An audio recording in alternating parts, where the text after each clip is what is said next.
Welcome back, my friends. Today I want to show you how to hem this romper. As you see, the fabric is close to gabardine, but it's polyester, and we did a roll hem. This is a final result of the hem that we finished. This usually type of the hem is used for dresses, for wedding gowns, and sheer fabrics as well. So let's get started. First, what I'm doing, I'm measuring on customer exactly how I need to shorten, and as you see, as original, I wanted to keep it as it is.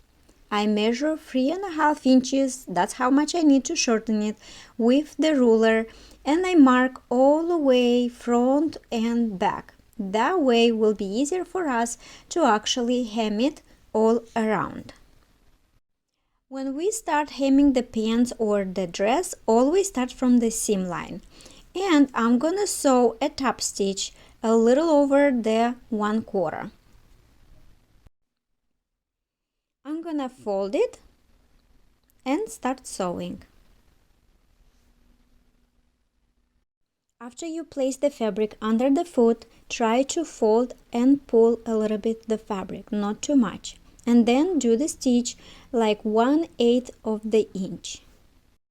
This method is used for dresses and pants, and it's the easiest one that I use also.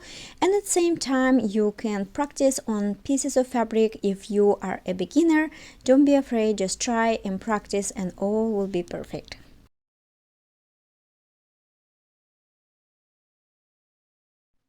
After all the stitch is done, make sure you cut the thread, and then we will have to cut it 1/4 from the stitch.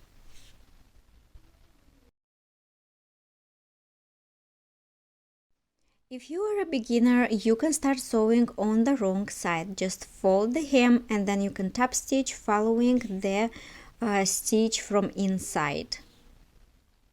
If you have practice, then you can flip it and then fold it and do top stitch 1/4 from the edge. This way I like it to do more, but sometimes I do use the other method too. So you choose which way it's more better for you, and keep trying on a piece of fabric if you are a beginner. When you finish the hem, you can do the back stitch, or you can just go on top of the other stitch and all good. Our hem is ready. Now we just need to press it with the iron. Make sure if you have a professional iron, you can easily press it. If you have a home machine, make sure you add a piece of fabric. Do not burn the fabric, please. Okay, so our final result is here. I hope you loved the video and subscribe for more, please, and let me know in the comments what do you think.